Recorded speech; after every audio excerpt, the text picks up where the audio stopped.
ஓம் சாந்தி. 13/7/2024 காலை முரளி.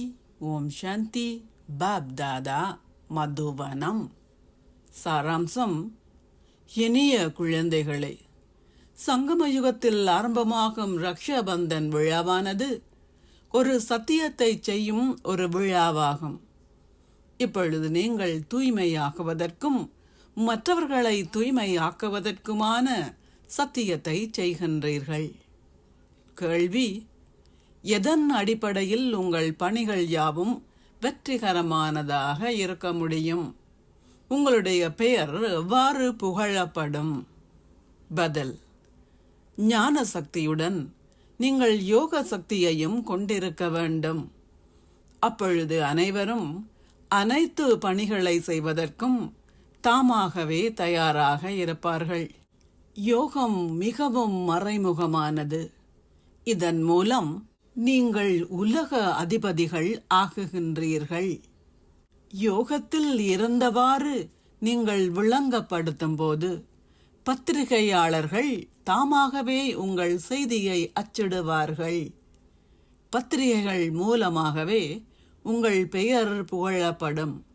அவர்கள் மூலம் பலர் இச்செய்தியை பெறுவார்கள். ஓம் சாந்தி. தாரணைக்கான சாராம்சம்: 1.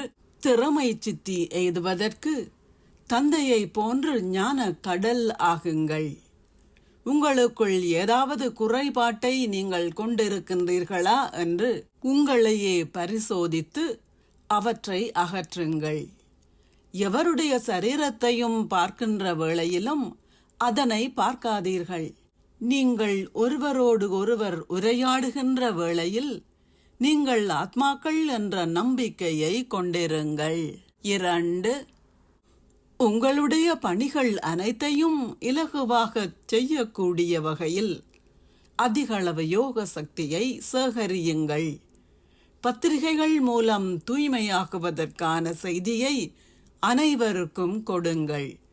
மற்றவர்களை உங்களுக்கு சமமாக ஆக்குகின்ற சேவையை செய்யுங்கள். ஆசீர்வாதம்: எந்த ஒரு சரீர உணர்வையும் ஆத்ம உணர்வு ஸ்திதியாக மாற்றுவதன் மூலம் எல்லையற்ற ஆர்வமின்மை உடையவர் ஆகுவீர்களாக. நீங்கள் முன்னேறி செல்கையில் உங்களுக்கு ஆர்வமின்மை இல்லாதிருக்குமாயின் அதற்கு பிரதான காரணம் சரீர உணர்வாகும். நீங்கள் ஆர்வமின்மை கொண்டிருக்கும் வரையில் அல்லது சரீர உணர்வு இல்லாதிருக்கும் வரையில் உங்களால் எதனிலுமே நிரந்தரமான ஆர்வமின்மையை கொண்டிருக்க முடியாது. உறவு முறைகளில் ஆர்வமின்மையை கொண்டிருப்பது ஒரு பெரிய விடயம் இல்லை. உலகில் ஆர்வமின்மை கொண்டிருக்கின்ற பல மனிதர்கள் இருக்கின்றார்கள். எவ்வாறாயினும் இங்கே சரீர உணர்வின் பல வடிவங்களை நீங்கள் அறிந்திருக்க வேண்டும். அவை அனைத்தையும் நீங்கள் ஆத்ம உணர்வு ஸ்திதி உடையதாக மாற்ற வேண்டும். இதுவே எல்லையற்ற ஆர்வமின்மையுடையவர் ஆகுவதற்கான வழியாகும். உங்களுடைய எண்ணங்களின் பாதங்கள் பலம் வாய்ந்ததாக இருக்கும்போது கருமுகில்கள் போன்ற சூழ்நிலைகள் மாற்றமடையும். ஓம் சாந்தி. நன்றிகள் பாபா.